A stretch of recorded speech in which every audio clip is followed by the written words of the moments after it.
Bonjour. Nous avons deux résistances, deux conducteurs ohmiques qui sont montées en série. Je mesure la résistance de conducteur ohmique numéro 1.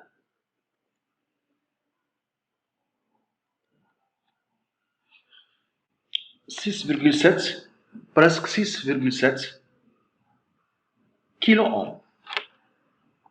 6,7 kilo-ohms.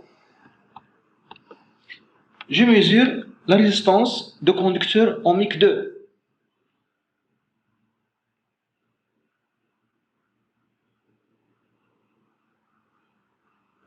Presque 10 kilo-ohms.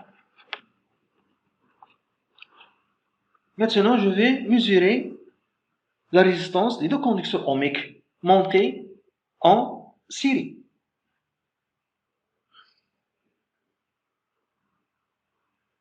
Seize virgule sept kilo-ohms. Je fais la somme.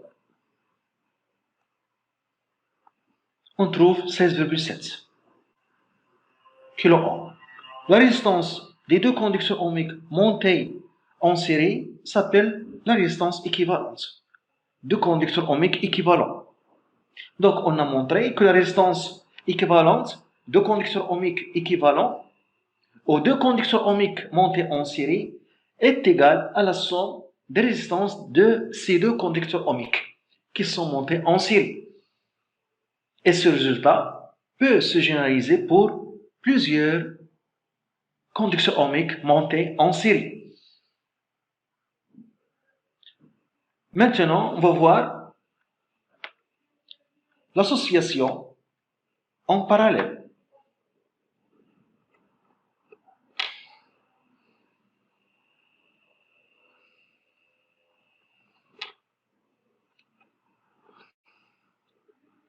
Des deux conducteurs ohmiques.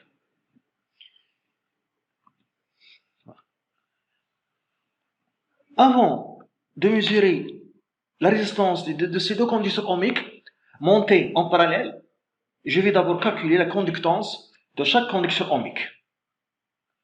Pour le conducteur ohmique 1, sa conductance est égale à l'inverse de sa résistance. Donc 1 divisé par R1, 6,7. Voilà. Donc on trouve, voilà, divisé par. Donc 1 divisé par 6,7 égale 0,149 Siemens. L'unité de la conductance, c'est Siemens, qu'on note G, la conductance. Elle est symbolisée par G.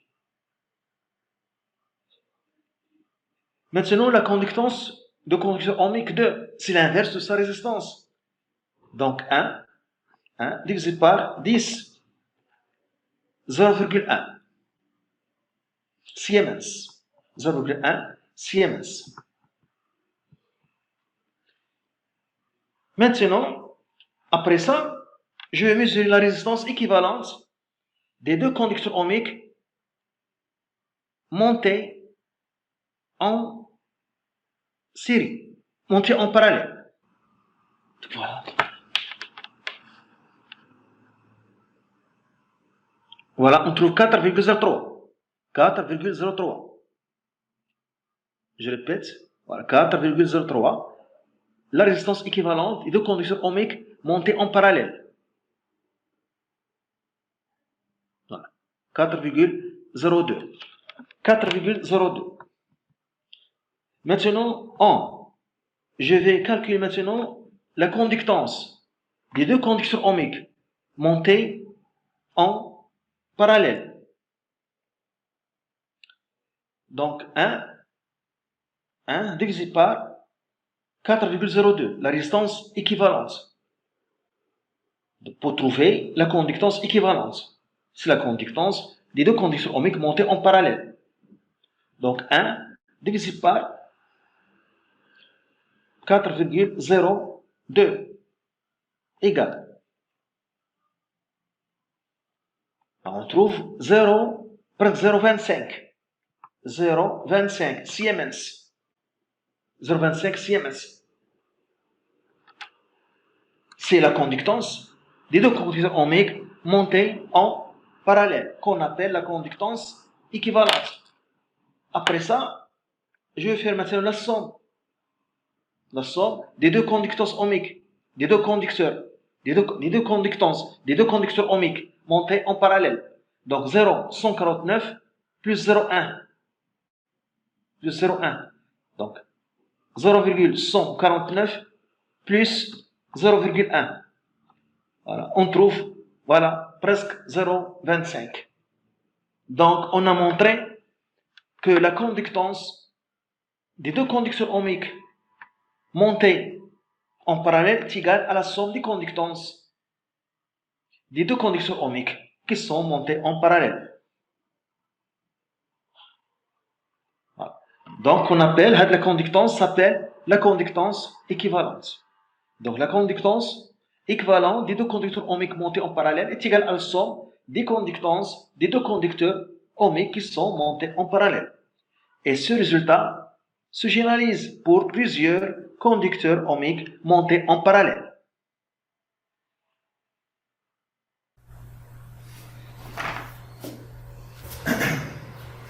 R1 4,5 ohm, R2 2 ohm, R3 6 ohm.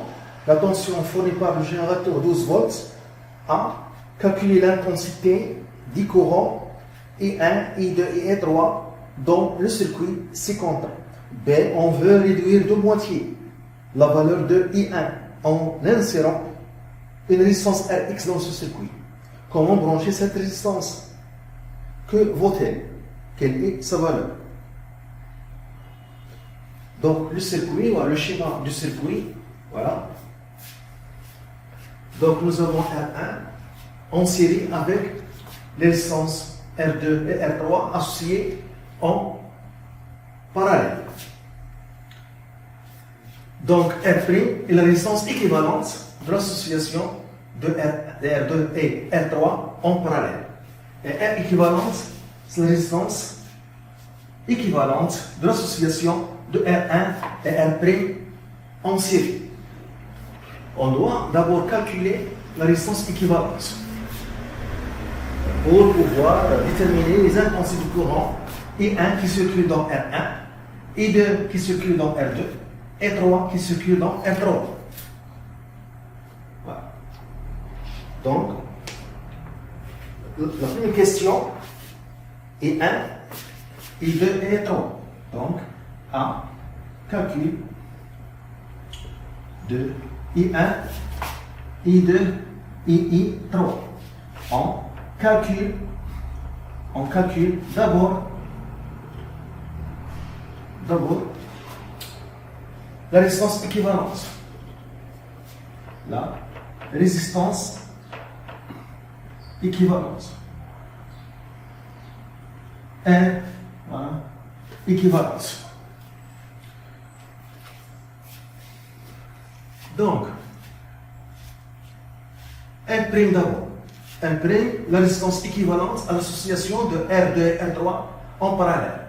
Donc nous avons dit que dans le cas d'association en parallèle, la conductance s'ajoute. Donc je peux écrire que G' égale G2 plus G3.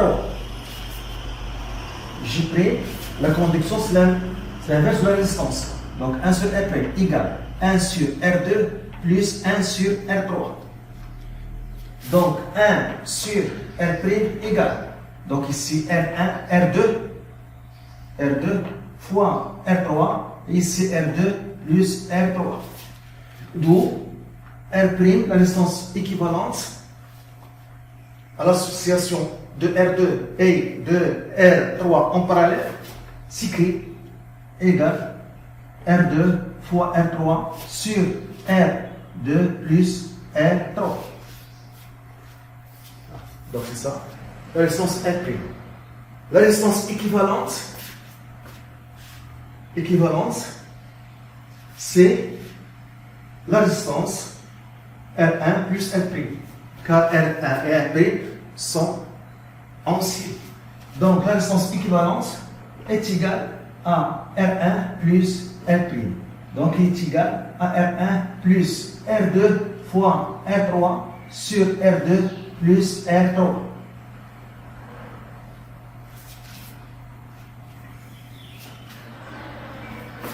Le calcul, donc R équivalence égale. Donc R1, nous avons dit R1 4,5 plus voilà, 2 fois 6 R3 6 sur 2 plus 6 donc égale 4,5 plus donc ici on a 2 fois 6 sur 8 donc après simplification donc 2 sur 8 il y a 1 sur 4 et on simplifie il y a 3 sur 2 ça donne 3 sur 2 donc égale 4,5 3 sur 2 il y a 1,5 donc on trouve 6 ohms. On trouve 6 ohms. 2 sur 8, il y a 1 sur 4. On simplifie. 6 sur 4, il y a 3 sur 2. 3 sur 2, 1,5. Voilà. Maintenant, je peux calculer l'intensité I1. L'intensité I1. Donc, on applique la loi d'Ohm. Donc, on a, d'après la loi d'Ohm, on a U égale R équivalence fois I1. Fois I1. I1 qui circule dans tout le circuit. Donc I1 égale U sur R équivalence. Voilà. Nous avons voilà, U 12. Donc ici on a 12 sur R équivalente 6. Donc on trouve I1 égale 2 ampères. Donc,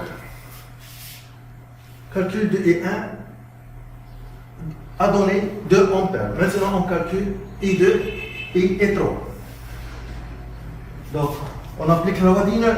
Donc on a la relation, la loi d'I9. Donc I1 égale I2 plus I3. Et on a encore I2, la loi d'Ohm. I2 égale R2 fois I2 qui est égal R3 fois I3. Donc on a un système. On a deux inconnus, I2 et I3, et deux équations. Donc on peut trouver I2 et I3. Donc ici, donc nous avons I3 égale R2 fois I2 sur R3. Et je remplace ici.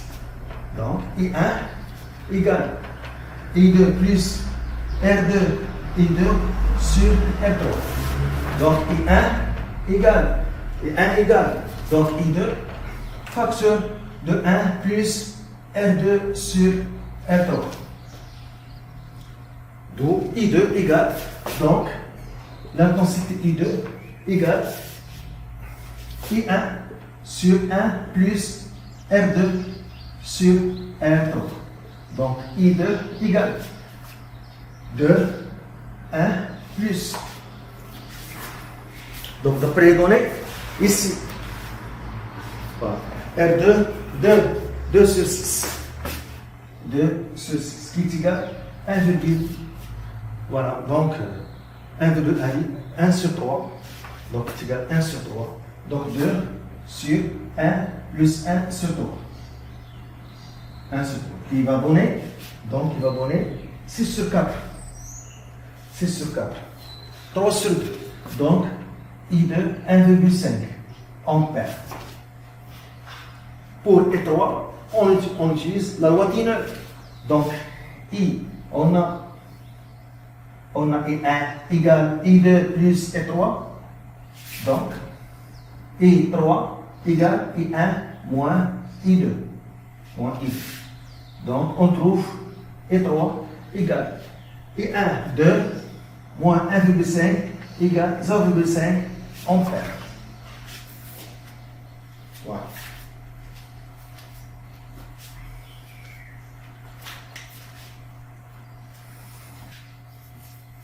Maintenant, B.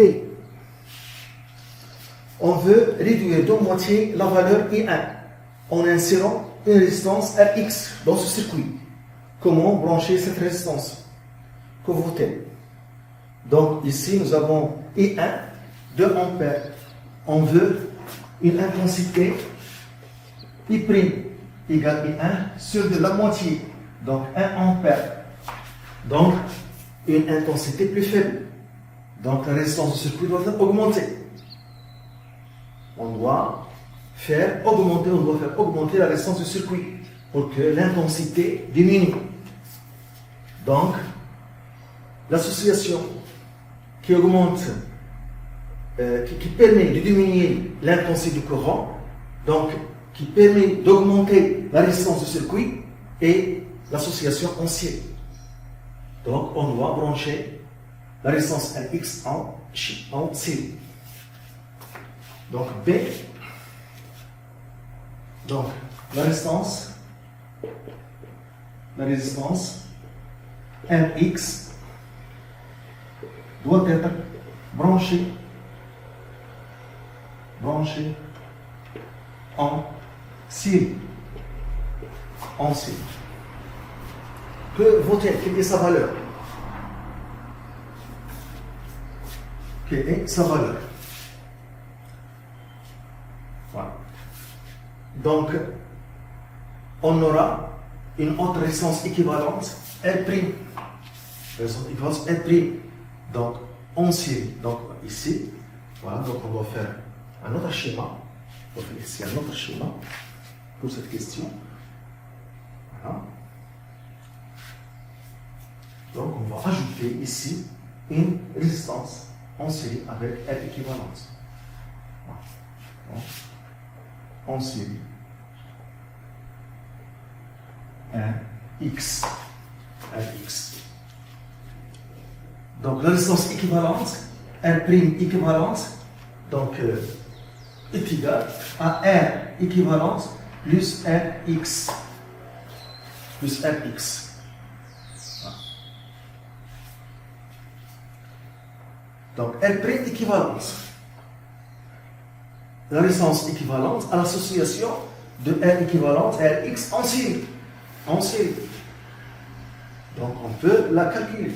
Donc ici d'abord Rx égale R' équivalente moins R équivalente. On doit calculer d'abord R' équivalente. Donc R' équivalente, c'est la résistance équivalente à l'association de R équivalente et Rx en série.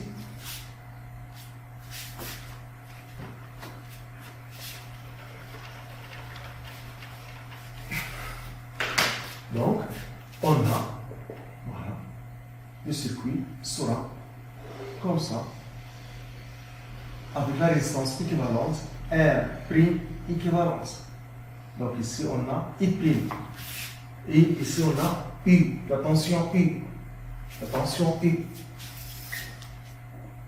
Donc on a U égale R' équivalente fois I'. Voilà, fois I'. Donc, R' équivalente, U sur I'. Donc, U égale 12 volts. Nous avons dit 1 ampère. Donc, 12 ohms. D'où Rx, qu'on doit utiliser. Donc, R équivalente, qui est égal à 12, moins R équivalente. La résistance équivalente. Nous avons dit 6 ohms. Donc Rx égale 6 ohms. Voilà.